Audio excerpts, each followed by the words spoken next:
پیښور کې چې کوم مسجد سره کوم جومات سره نږدې د ډانس پارټي جاهلو هجړاګانو را جوړه کړې وه د هغوی هغه ویډیو چې اوس په سوشل میډیا باندې وایرل شوې ده او خلک په هغې باندې نظرونه شریکوي کمنټونه ورکوي نو دغه کار یې څنګه او ولې کړی اوس د دوی یو بله ویډیو هم راغلی چې دوی پکې خپل بیان تفصیلي بیان ورکړی دی چې دا کار دوی ولې کړی ورسره به تاسو ته دا هم خبر درکړم چې په پیښور کې چې کوم اقبال پلازه ده اقبال پلازه چې د هجړاګانو فیکټري ده او د هجړاګانو مرکز دی کوم هلک چې د کوره به ګوړه شي او هجړه وي نو هغه اقبال پلازې ته راځي دغلته ورته د ډانس چل ښودل کېږي او دغلته ورته د بې حیایۍ چل ورښودل کېږي د هغې نه پس بیا دوی چې دی دغه 2 نمبر کار ته وځي نو دغه اقبال پلازه کې بله ورځ ډزې شوي دي او 4 هجړاګان چې دي هغه زخمیان دي اوس مهال په هسپتال کې دي نو د همدغه ځای یو 3-4 هجړاګان چې پرون په پیښور کې د یو جومات سره نږدې په یو حجره کې ډانسونه کړي دي ګډاګانې کړي دي په تیز اواز باندې میوزیک یې لګېدلی وي نو کله چې د دې خلکو نه دغه ویډیو شوې ده او بیا دغه ویډیو په سوشل میډیا باندې وایرل شوې نو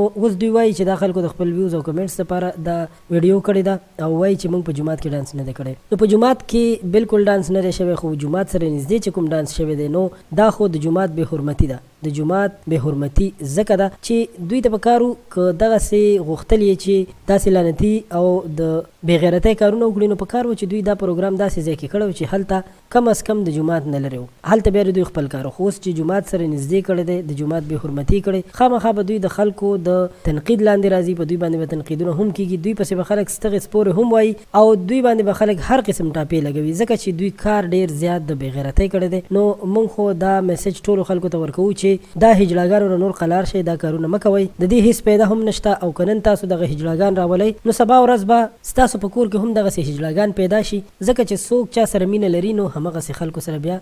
یو ځای کېږي